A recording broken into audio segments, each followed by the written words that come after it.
Is Periscope live streaming more than a fad? And will Tesla's Powerwall change IT?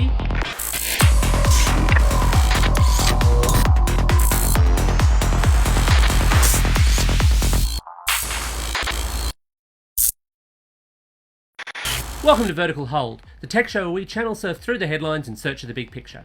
I'm Alex Kidman, and I'm joined by the undisputed atomweight champion of the world, Adam Turner. Adam, what's new in tech?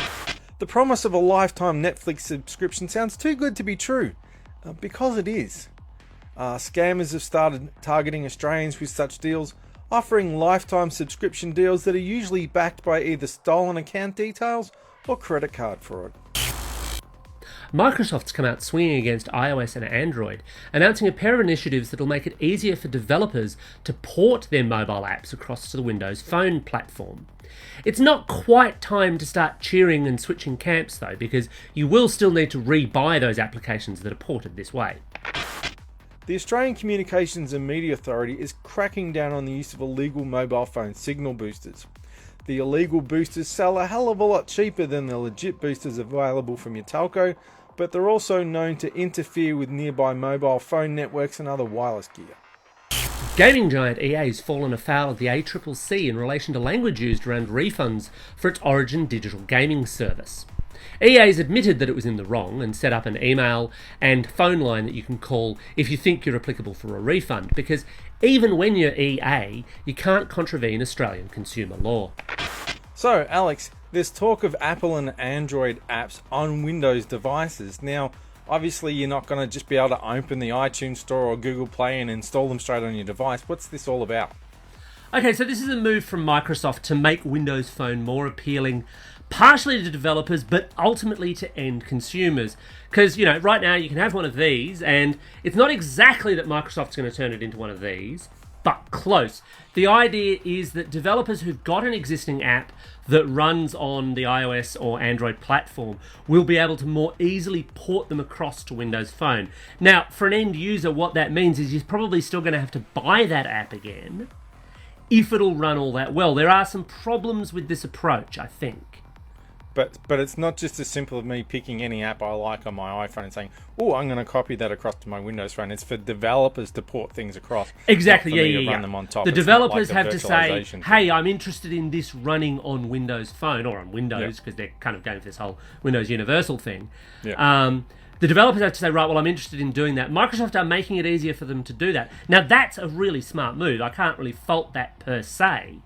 The issue where it hits, though, is that to date, there aren't that many premium Windows Phone devices. There's relatively few. They've generally dabbled into that mid or entry-level market.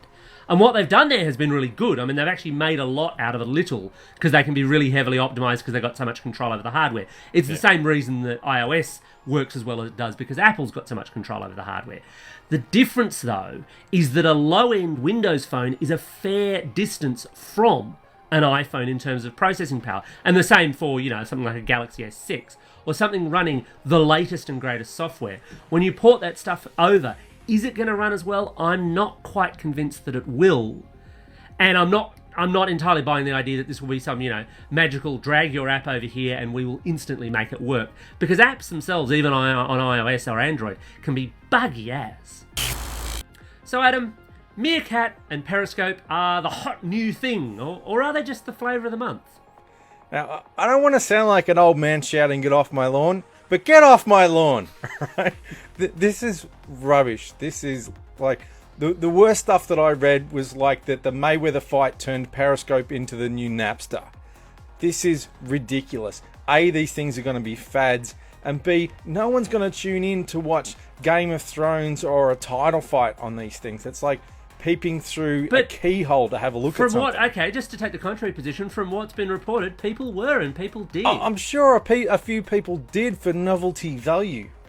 About 15 years ago. At $100 for a fight, it's probably a little bit more than but novelty at value. $100 for a cheapskate fight value. that you're watching on a screen this big, when there are probably better feeds, illegal feeds on the internet that had a better picture. There were probably better ways to steal it than Periscope. That's what I'm saying. We should point out we're not advocating people stealing things per se. But no, I take your point. Yeah. About 10 years ago, they rebuilt the Ponsford stand at the MCG, right?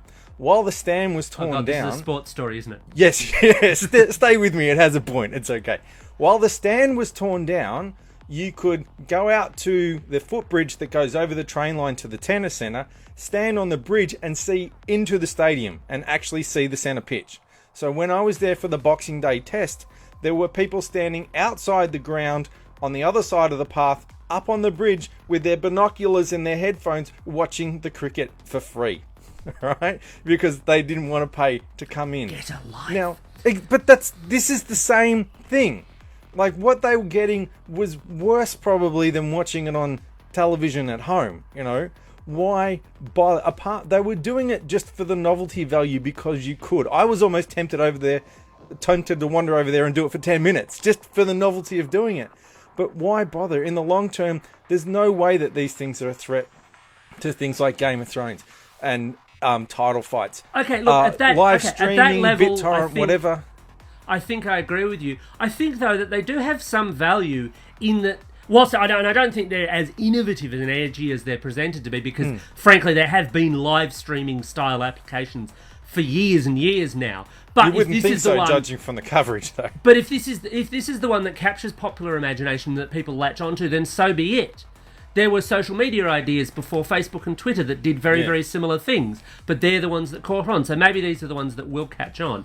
As such, they just present another way of presenting media. I think I agree with you. As a piracy tool, they're pretty, so-so, or they're going to be pretty so-so. Yeah. And even as a live streaming tool, you've still got to, as with any form of online media, you've still actually got to have something interesting to say. But I don't see any particular harm in them per se.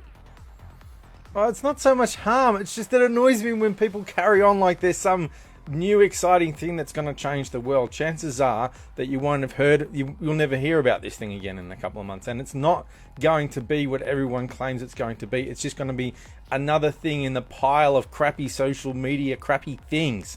Now, I may be proven wrong. I'm happy to revisit this in a couple of years and show you this clip. In 6 to 12 months' time, when you're periscoping everything you do right down to your bowel movements, I'm going to play you this clip. All right, and shoot me at that point. Everyone, no, not that kind of. Actually, take me out. All right, and it's another novelty. It might find its niche use, but to say it's going to revolutionise citizen journalism, or to say it's going to revolutionise media and the way things are, it's not. It's just a way of peeping through a keyhole, and usually there's a better tool for whatever thing you're trying to do. So, Alex, electric cars might not be quite taking over the world yet, but the people behind that also want to bring out big batteries for our houses. What's the story here with the Tesla Powerwall? Okay, so the Powerwall is, as you say, in essence, a big battery for your home. They've also got some industrial level applications. But it's the home stuff that's really kind of engaged the popular imagination and certainly engaged me. What they're going to do is they're going to offer up, at least in the States initially, although they have said they're going to come to Australia, 2 models of the Powerwall with either 7 or 10 kilowatt hour storage capacity for $3,000 to $3,500 US. Again, they haven't announced Australian pricing, but even with the slightly cruddy Australian dollar, you're probably looking at, I guess, about $5,500 to $6,000 Australian? That's pretty good pricing compared to what you currently pay for something like that, isn't it? I've heard people saying that the price. Well, I've read a few different analyses of this, and there's a big danger, of course, with reading this stuff online, because a lot of it takes, for example, the US position on this stuff, and that can be dangerous because different states have different power pricing things. So I've read as many articles that say, oh no, this isn't a big change because I don't pay that much for my power anyway, and other people saying, oh, this is a massive change because I pay way more than that for my power. And I looked at articles of both Stripe and just thought, wow, I'm paying quite a bit more than they are, and most of Australia is. So I think, especially in Australia with the way power pricing is here, it's got some revolutionary potential. I know some people who do the whole off-the-grid thing with lead-acid batteries and things like that, and some of them are very taken with it. Some of them are a little bit more cautious because there's some detail that isn't there.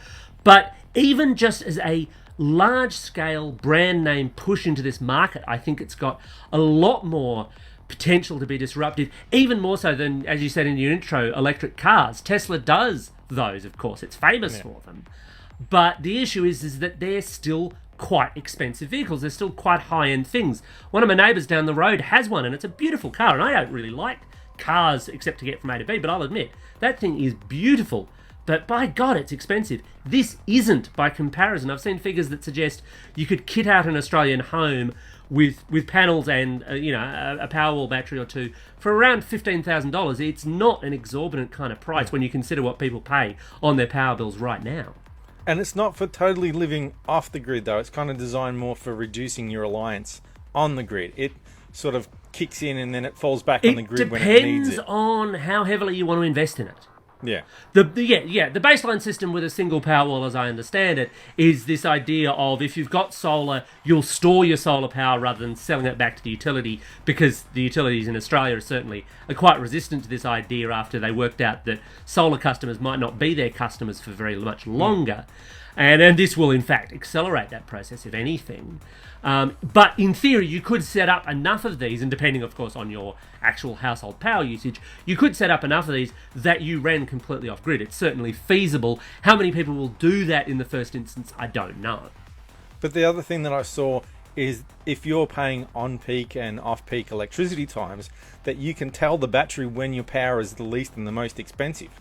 So it might save the battery until nighttime peak hour, and so then you're not paying top dollar, and then switch you back to the grid in the middle of the night or the middle of the day when the power to charge itself up as cheaply as possible. Yes, yeah. Absolutely. That's a really, really intelligent kind of application for it to use. Again, which will also annoy the power companies. Well, you've got to think at some point the power company is going to say, yeah, that whole off-peak thing, we don't do that anymore. We just want money. I mean, they always wanted money, but this, I think, might accelerate that. And I think that's the other thing with Powerwall. It's not necessarily going to be the unique single product that does this. And in fact, I'm sure that as soon as these actually go to market, various companies will be buying them, reverse engineering them, and making similar kind of products available as quickly as they can, patents notwithstanding. But it's the fact that it gives that whole industry a kickstart.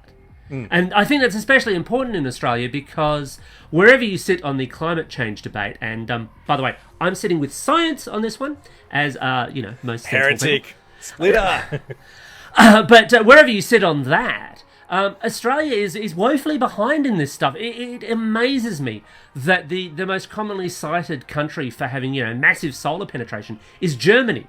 Now, Germany's a lovely place, but if you were considering relative levels of sun, Germany versus Australia, not really. I think we probably should be winning that one, yeah. But we're not making any use of it, and that baffles me. It really does. Anything that can give that a kick in the pants to say, right, more people start doing this, it's got to be a good thing. Call me shallow, but for me, it's more about the money. Because your power bill is higher than average, just like mine, because you work from home like I do, and because you've got a lot of stuff plugged in your house. I was talking to a neighbour the other day, and I think my power bill is about double his. So anything like that would let me curb my power bill, and especially if I could then take advantage of off-peak and off-peak, would probably pay for itself a lot quickly in my house and your house than it would in your average house. So I think people will really need to crunch the numbers and look at it for themselves, and there isn't one sort of overall solution that this is a great deal for everybody. Absolutely, it's a total win-win, and that's the other factor with it. Tesla surprised a lot of people with the price point that it came in at. Now, again, I can't speak to massive experience in the local industry as to what is charged for the current existing equivalents, and I know some people who I've argued with have said, oh no, that's not a great price, and others who have said, no, that's actually quite attractive. But anything that punches that power price down, and certainly undeniably the price of solar panels has tumbled in recent years. Anything that punches that price down makes it more appealing, makes it easier for everyone to pay less for their electricity. And I'm sure the energy utilities are probably not very happy about that either. Well, that just about wraps it up for another episode of Vertical Hold. And remember, if you've got any comments, leave them on our YouTube page, our Facebook page, via Twitter, or just shout really loud and we still might hear you. Thanks for joining us. Remember, if you like what you see, hit that subscribe button.